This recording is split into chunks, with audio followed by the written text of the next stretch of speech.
सच सच बताओगे? अनुज श्री गणेश, शिव पुत्र होने से अधिक मेरा सम्मान शिव भक्त होने से है, और शिव भक्त कभी भी असत्य नहीं बोलते। बड़े भैया, मुझ विचित्र रूपधारी गज मुख को देखकर पहले पहले आपको कैसा लगा? अति सुंदर, अति दिव्य और अत्यंत शुभ रूप है तुम्हारा श्री गणेश। तुम्हारे मुख को देखते ही प्रणाम करने को जी चाहता है। ना भैया ना, ऐसा अनर्थ ना करना। बड़ा भाई छोटे भाई को प्रणाम करेगा तो हमारी धर्म, संस्कृति और मर्यादा तो नष्ट हो जाएगी ना। ये छोटे या बड़े का प्रश्न नहीं है। तुमने ये जो पूज्य रूप धारण किया है, ये परम देव श्री महागणेश का प्रतीक है। ये इस बात को सिद्ध करता है कि तुम परम देव श्री महागणेश के पूर्ण अवतार हो। तुम्हें प्रणाम करने वाला वास्तव में परम देव श्री महागणेश को ही प्रणाम करेगा। अर्थात बड़े भैया, आप चाहते हैं कि मैं श्री महागणेश का अवतार होने के कारण आपके चरण स्पर्श करके आपका आशीर्वाद न प्राप्त करूं? भैया, मुझे आप पुण्य संचित करने से क्यों रोक रहे हैं? तुम अत्यंत चतुर हो श्री गणेश। बातों में तुमसे पार पाना तो अति कठिन है। श्री गणेश श्री गणेश देवा, माता जाकी पार्वती पिता महादेवा। अरे भैया श्री गणेश, तुम्हारा वाहन मूषक तो गायक है। हाँ भैया, यात्रा में मनोरंजन करने के उद्देश्य से यह प्राय मुझे अपने गीत और संगीत सुनाता है। जानते हैं क्यों? क्यों? क्योंकि यह केवल मूषक ही नहीं, गंधर्व भी है भैया। लय, ताल और संगीत तो इसकी आत्मा में बसे हैं। इसका वास्तविक नाम क्रौंच गंधर्व है। यह क्रौंच पक्षी के समान चहचहाता है और अपनी संगीत कला से मानव तो क्या, देवताओं को भी मुग्ध कर सकता है। फिर तो मैं इन क्रौंच गंधर्व महाशय से शास्त्रीय संगीत सुनना चाहूँगा। अवश्य सुनाऊंगा बड़े भैया, अवश्य। इस समय के अनुसार मैं आपको आलाप सुनाता हूँ, जिसे सुनकर आपका मन प्रसन्न हो जाएगा। स्वामी श्री गणेश, यदि आपकी आज्ञा हो तो। अवश्य अवश्य क्रौंच गंधर्व, लगता है तुम्हारे हृदय में सोया हुआ संगीत जाग उठा है। तुम्हारे अलौकिक संगीत का आनंद हम लेना चाहेंगे। अवश्य। छाई घटा घन घोर रमितवा, छाई घटा घन घोर रमितवा, मितवा रे छाई घटा घन घोर रमितवा, छाई घटा घन घोर रमितवा। नाचे मयूरा पंख पसारे, नाचे मयूरा पंख पसारे, छाई घटा घन घोर रमितवा, छाई घटा घन घोर रमितवा, मितवा रे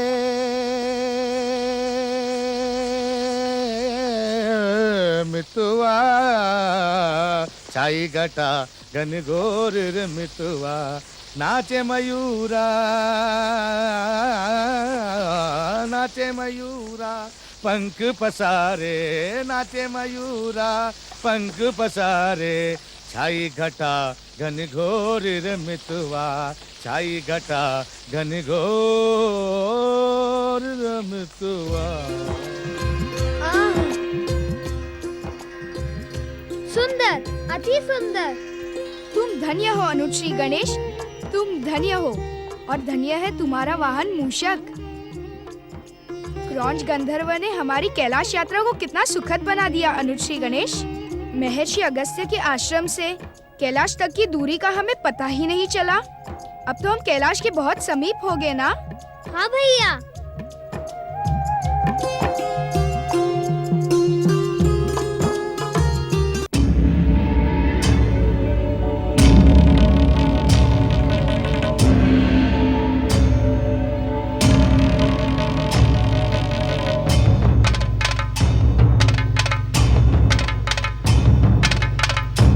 देख रहे हो प्रलंबासुर? क्या तुमने उसे पहचाना नहीं, कंदुकासुर? किसे? मैं तो इन दोनों विचित्र प्राणियों को पहली बार देख रहा हूँ। समझ में नहीं आता, चूहा आकाश में कैसे उड़ सकता? लगता है दोनों मायावी हैं। हाँ, इन्होंने मायावी युद्ध करके ही हमारे स्वयंभू असुर सम्राट तारकासुर का वध किया था। हमें इनसे प्रतिशोध अवश्य लेना चाहिए। तुम्हारी दूरदृष्टि प्रशंसा के योग्य है प्रलंबासुर। तुम इतनी दूर से भी हमारे दुष्ट शत्रु कार्तिकेय को पहचान गए। पहचान ही नहीं गया कंदुकासुर। इसे देखकर मेरे मन में प्रतिशोध का ज्वालामुखी फटने लगा है। अपने महान असुर सम्राट तारकासुर की हत्या करने वाले इस हत्यारे को मैं कदापि जीवित नहीं छोड़ूंगा। इसे जीवित छोड़ना हमारे असुर होने पर कलंक लगा देगा। मैं तुम्हारे साथ हूँ प्रलंबासुर। एक और एक मिलकर 11 होते हैं। चलो हम दोनों मिलकर बात ही बात में इसको मसल डालें। ठहरो प्रलंबासुर, ये दोनों मायावी पराक्रमी भी हैं।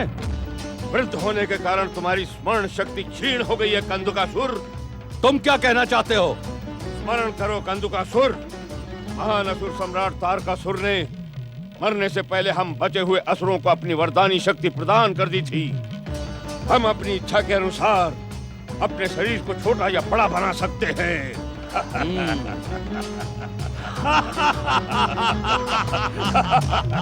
तुम धन्य हो प्रलंबासुर, तुम धन्य हो। धन्य है तुम्हारी स्मरण शक्ति। उचित समय पर स्वयंभू सम्राट तारकासुर से प्राप्त वरदानी शक्ति का स्मरण करवाकर तुमने इन दोनों के लिए संकट उत्पन्न कर दिया है। अब हमें विलंब नहीं करना चाहिए। विलंब तो वैसे भी बहुत हो चुका है कंदुकासुर। इन पर्वत कंदराओं में न जाने कब से हम उन दुष्ट देवताओं के भय से दुबके पड़े थे। अब हमें अपने शरीर को आकाश की ऊंचाइयों तक पहुंचाकर इन शत्रु देवताओं को समाप्त कर देना चाहिए। हमारे आसुरी प्रहार इन्हें जीवित नहीं छोड़ेंगे।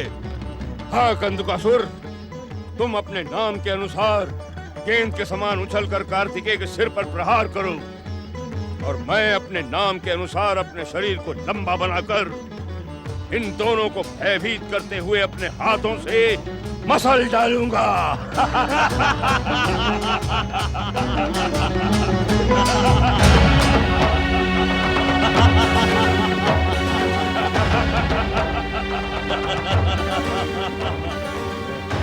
तेरे स्वामी स्वयंभू सम्राट तारकासुर की हत्या करने वाले दुष्ट कार्तिकेय, तेरे ही कारण आज असुर जाति अनाथ हो गई है। मूर्ख असुर, भैया कार्तिकेय तो अनाथों के नाथ हैं। तू इनकी शरण में आ जा। अब तुम सब हमारी शरण में आओगे विचित्र प्राणी। तुझे आज एक लंबे समय के पश्चात देखने के बाद अब हमारी सोई हुई शक्ति जाग गई है। अब हम दोनों मिलकर तुम्हें समाप्त कर देंगे।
ओम नमः शिवाय।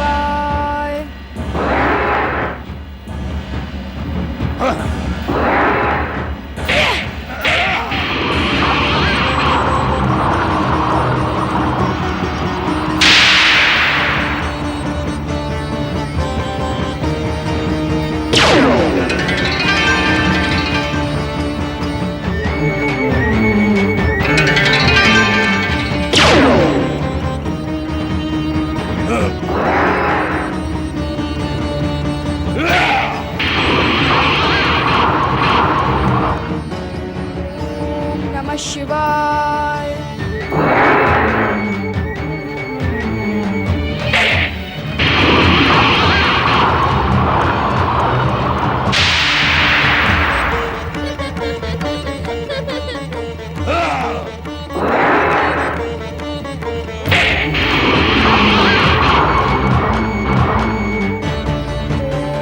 ओम नमः शिवाय।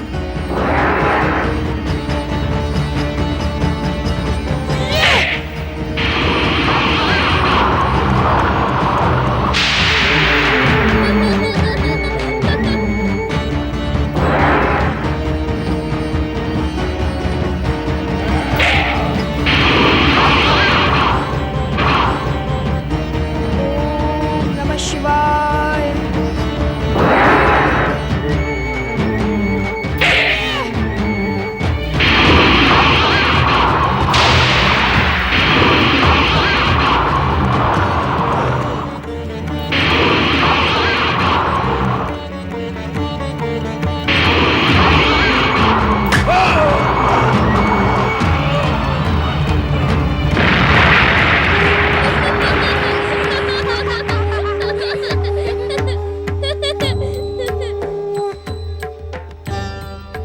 षणमुखन भैया कार्तिकेय की जय। भैया कार्तिकेय, तुमने तो मुझे कुछ करने का अवसर ही नहीं दिया, अन्यथा प्रलंबासुर को समाप्त करने के लिए तुम्हें कष्ट करने की आवश्यकता न पड़ती। मेरे अंकुश के एक ही प्रहार से वह यमलोक पहुंच जाता। अनुज श्री गणेश, बड़े भाई के होते हुए छोटे भाई को कष्ट करने की आवश्यकता भी क्या है? के को लेकर अब तक कैलाश नहीं लौटे, मुझे चिंता हो रही है। शक्ति स्वरूपा देवी पार्वती, तनिक उधर देखिए। देखो भैया, वो रहा कैलाश। हम कैलाश आ पहुँचे। हाँ श्री गणेश।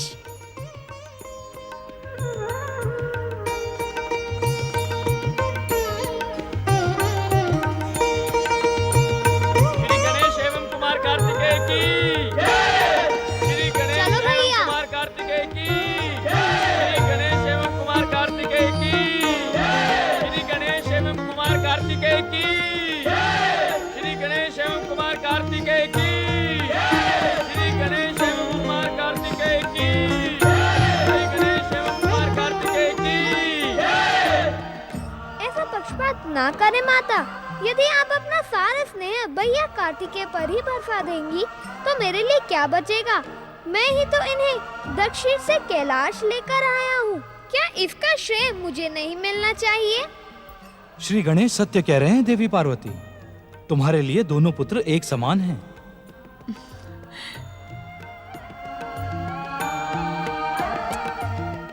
पुत्र गणेश, इतने लंबे समय के पश्चात कैलाश लौटे कार्तिकेय से यदि मैं पहले ना मिलती तो उसे ऐसा नहीं लगता कि तुम गौरी पुत्र हो, इसलिए मैं उसके साथ पक्षपात कर रही हूँ।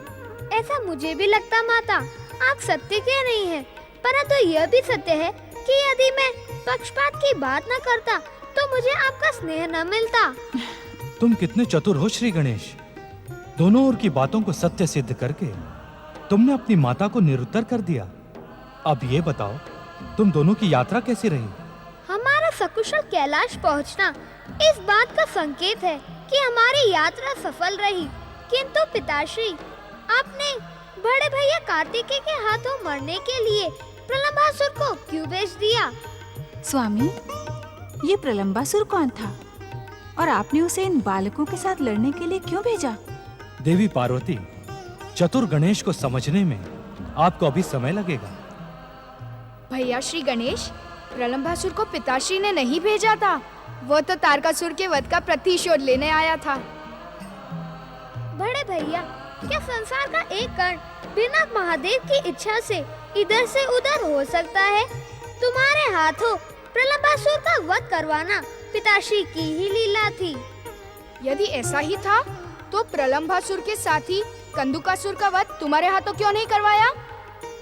कंदुकासुर? कंदुकासुर? कंदुकासुर कौन है?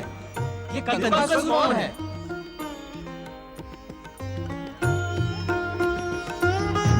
मैं दत्त शत्रु देवताओं का गुप्तचर नहीं हूँ। मैं सम्राट तारकासुर के वध का प्रतिशोध कार्तिकेय से लेकर संसार को यह दिखा दूंगा कि मैं असुरों का सच्चा हितैषी हूँ। सच्चा हितैषी हूँ मैं सच्चा हितैषी हूँ। नारायण नारायण। हे श्रीमान असुरों के हितैषी, श्रीमान असुरों के हितैषी, तुम्हारा नाम क्या है? कहीं तुम देवताओं के गुप्तचर तो नहीं जो कंदुकासुर के प्रतिशोध का वेद जानना चाहते हो? नारायण नारायण, तुम्हारा नाम कंदुकासुर है, ये तो तुमने स्वयं ही बता दिया। और तुम शिवपुत्र कुमार कार्तिकेय से प्रतिशोध लेने जा रहे हो, इसकी घोषणा तुम पहले ही कर चुके हो। अब भेद रहा ही कहाँ? पहले मेरे प्रश्न का उत्तर दो, तुम कौन हो? नारायण नारायण, देखो भैया, मैं कौन हूँ ये जानने से तुम्हारा कोई लाभ नहीं होगा। हाँ, शिवपुत्र से तुम्हारे प्रतिशोध लेने में मैं तुम्हारी सहायता अवश्य कर सकता हूँ। नारायण नारायण। कैसे? वो ऐसे कि यदि तुम शिवपुत्र कुमार कार्तिकेय से प्रतिशोध लेने की घोषणा करते करते कैलाश पहुंचे तो एक क्षण भी जीवित नहीं बच पाओगे। भोलेनाथ, माँ पार्वती या कुमार कार्तिकेय ने तुम्हें क्षमा कर भी दिया तो गजमुख श्री गणेश दुष्टों को कभी अभय नहीं देते। नारायण नारायण। हाँ, उसी गजमुख ने मुझे अपना अंकुश चुबोकर नीचे गिरा दिया। इसीलिए उत्तम यही होगा कि तुम असुर कंदुकासुर नहीं, कंदुक अर्थात गेंद बनकर कैलाश पहुंचो और मौका पाते ही कुमार कार्तिकेय पर झपट पड़ो। नारायण नारायण। कंदुक अर्थात गेंद? लगता तो ये विचित्र सा है, परंतु कहता ठीक है। मैं कंदुक अर्थात गेंद बनकर कैलाश पहुंचता हूँ, वहां कोई मुझे पहचान भी नहीं पाएगा।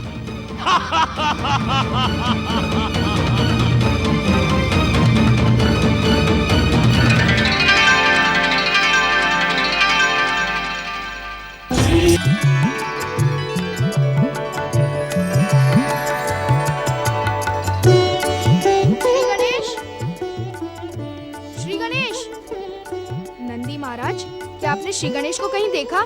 न जाने कहाँ छुप गया है। हमने तो नहीं देखा। हम लोगों ने भी नहीं देखा।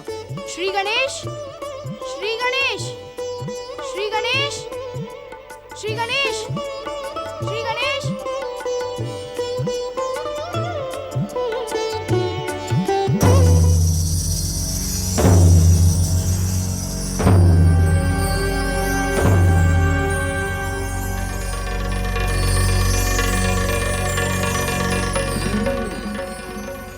पर प्रहार करने वाला गजमुख यहाँ छुपा हुआ है। पहले इसे समाप्त करूंगा, फिर दुष्ट कार्तिकेय को।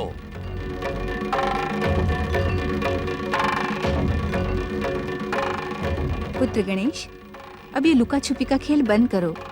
तुम्हारे भैया कार्तिकेय तुम्हें ढूंढते ढूंढते थक गए हैं। क्या तुम कोई दूसरा खेल नहीं खेल सकते? दूसरा खेल?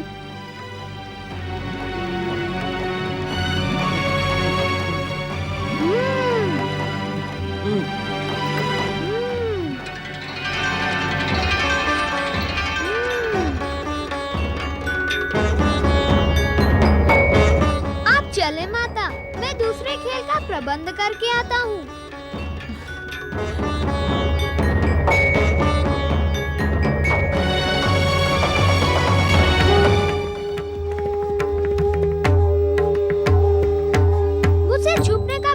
करो कंदुकासुर, मैंने तुम्हें पहचान लिया है।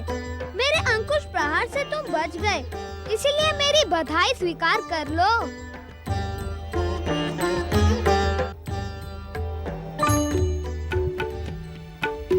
बड़े भैया, शीघ्र मेरे समीप आए। मैंने नए खेल का प्रबंध कर लिया है। मैं नहीं आऊंगा श्री गणेश। खेल में तुम अपनी दिव्य शक्तियों का प्रयोग करके मुझे भ्रमित कर देते हो।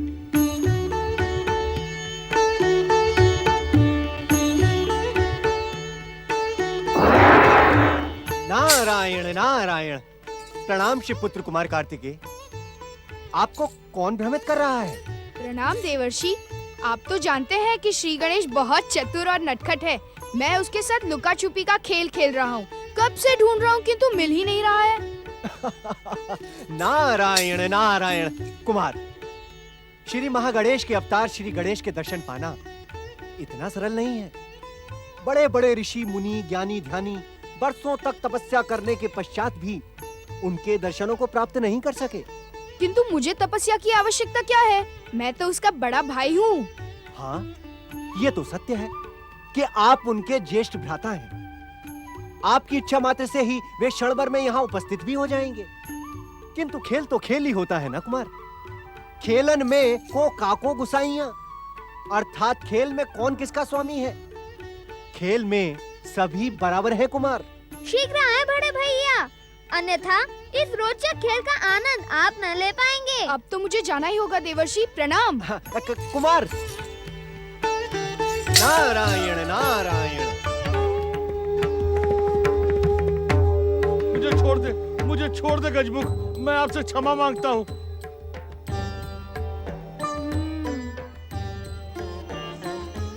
अरे तुम यहाँ क्या कर रहे हो? और ये गेंद तुम्हें कहाँ से मिली? भैया, माँ कह रही थी कि लुका छुपी के खेल खेलने में मुझे ढूंढते ढूंढते तुम थक गए हो। इसी कारण मैंने गेंद के इस खेल का प्रबंध किया है। मुझे छोड़ दे, मुझे क्षमा करे गजमुख। तुम्हारी गेंद तो बोल रही है श्री गणेश। हाँ भैया, मेरे ही समान मेरी गेंद भी दिव्य है। क्या गेंद भी कभी दिव्य हो सकती है? जब मेरा वाहन मूषक गाना गा सकता है, तो मेरी गेंद बोल क्यों नहीं सकती? तुमने फिर मुझे भ्रमित करना प्रारंभ कर दिया। इस गेंद का सत्य जानने के लिए आप अपनी दिव्य दृष्टि का प्रयोग क्यों नहीं करते भैया? बालकों के समान प्रश्न पूछते रहते हैं। तनिक देखे तो कि दिव्यता का भ्रम कराने वाला वह दुष्ट है कौन?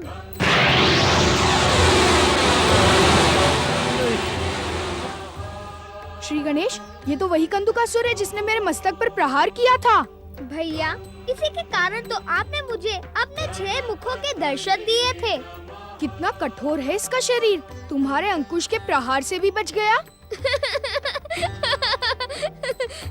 हमने इसे इसीलिए जीवित छोड़ दिया कि अपना प्रतिशोध लेने कैलाश आए और हम इसे अपनी गेंद बनाकर खेलें।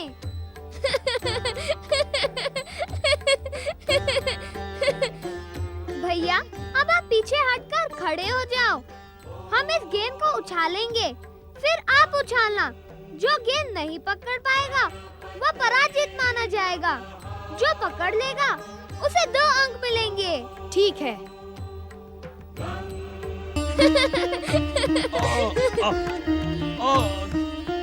छोड़ दो मुझे।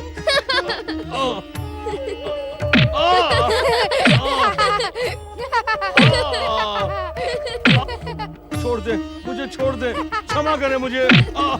छोड़ दे।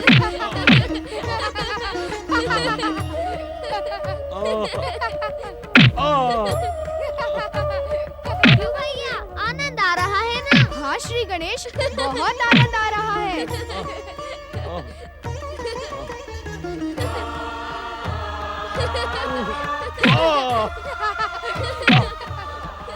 क्षमा करे, मुझे क्षमा कर दे।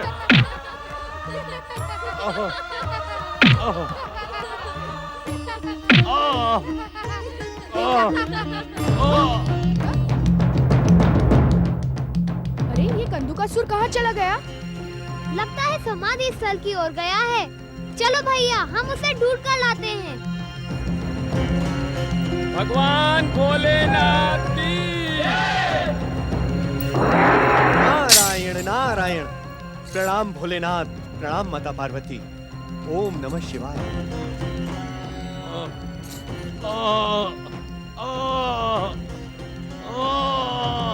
प्रभु, ये कराहने का स्वर कहाँ से आ रहा है? बताओ नारद, कैलाश पर पीड़ा से कराहने वाला भला कौन हो सकता है? क्षमा कर दे।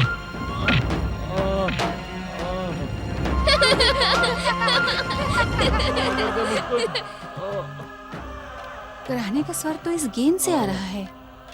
पुत्र गणेश, कौन है ये?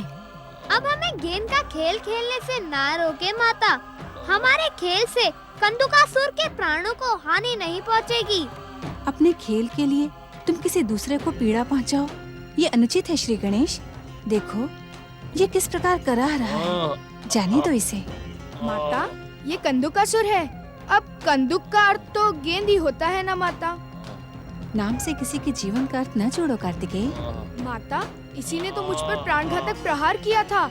इसके साथ ही प्रलंबासुर को तो मैंने समाप्त कर दिया। अब ये अपने प्राण गंवाने यहाँ आ गया है। नारायण नारायण माता, अर्थात ये तारकासुर की हत्या का प्रतिशोध लेने कैलाश तक आ पहुंचा। अब आप ही निर्णय करें माता कि इसके साथ क्या किया जाए। माता, इस नारायण नारायण कहने वाले ने ही मुझे कैलाश पहुंचकर कार्तिकेय से प्रतिशोध लेने का उपाय बताया था। नारायण नारायण। ये मैं क्या सुन रही हूँ नारद? देवताओं के ऋषि नारद ने क्या अब देवशत्रु का कार्य प्रारंभ कर दिया है? माता, एक माँ अपने पुत्र के विरुद्ध षड्यंत्र कभी क्षमा नहीं कर सकती। माता, इसमें मेरा कोई दोष नहीं है। शत्रु को कैलाश का मार्ग दिखाकर क्या तुम अपने आप को निर्दोष प्रमाणित कर रहे हो? मैं तुम्हें कभी क्षमा नहीं करूंगी नारद। ठहरे माता, देवर्षि नारद सत्य कह रहे हैं माता। कंदुकासुर के कैलाश आने में इनका कोई दोष नहीं है। नारायण नारायण। तो फिर किसका दोष है? मेरा माता। अर्थात? माता, मैंने कंदुकासुर को जानबूझकर इसलिए जीवित छोड़ा था कि यह अपना प्रतिशोध लेने कैलाश आए और हम इससे गेंद के रूप में खेलकर अपना मनोरंजन करें। इसे कैलाश का मार्ग दिखाने के लिए मैंने ही देवर्षि को प्रेरित किया था।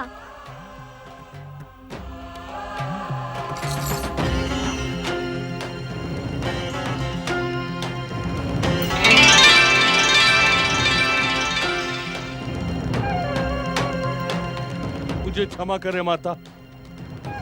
अपने पुत्रों से कहिए कि वे भी मुझे क्षमा करें। आपके पुत्र अति शक्तिशाली हैं। मैं चाहकर भी उनका अहित नहीं कर सकता। ऐसा लगता है माता कि इसकी प्रार्थना से आपका हृदय पिघलने लगा है और आप इसे जीवित छोड़ने का आदेश देने वाली हैं। माता, यदि इसे जीवित छोड़ दिया तो ये अपनी दुष्टता नहीं छोड़ेगा। कार्तिकेय, श्री गणेश, इसे तुम्हारी शक्ति का ज्ञान हो चुका है। इसे छोड़ दो। परंतु पिताश्री। कैलाश पर किसी की भी प्राण हानि उचित नहीं है। छोड़ दो इसे। कंदुकासुर, यदि भविष्य में तुमने हमारे पुत्रों के विरुद्ध दुष्टता की तो तुम जीवित नहीं बचोगे। अब मैं जीवन भर कभी दुष्टता नहीं करूंगा माता। आप तो परम दयालु हैं। आपने मेरी दुष्टता को क्षमा करके मुझे अपना परम भक्त बना लिया है। अब मैं जीवन भर आपके गुणगान करता रहूंगा। बोलो भगवान शंकर माता पार्वती की जय। जय हो गणेश कार्तिकेय की जय हो। जय हो माता पार्वती की जय हो। एक शत्रु के मुख से आप सबकी जय जयकार सुन के मेरा मन आनंदित हो उठा। नारायण नारायण। भगवान भोलेनाथ, माता पार्वती, कुमार कार्तिकेय और श्री गणेश की जय। भगवान भोलेनाथ, माता पार्वती, कुमार कार्तिकेय और श्री गणेश की जय। श्री गणेश, श्री गणेश।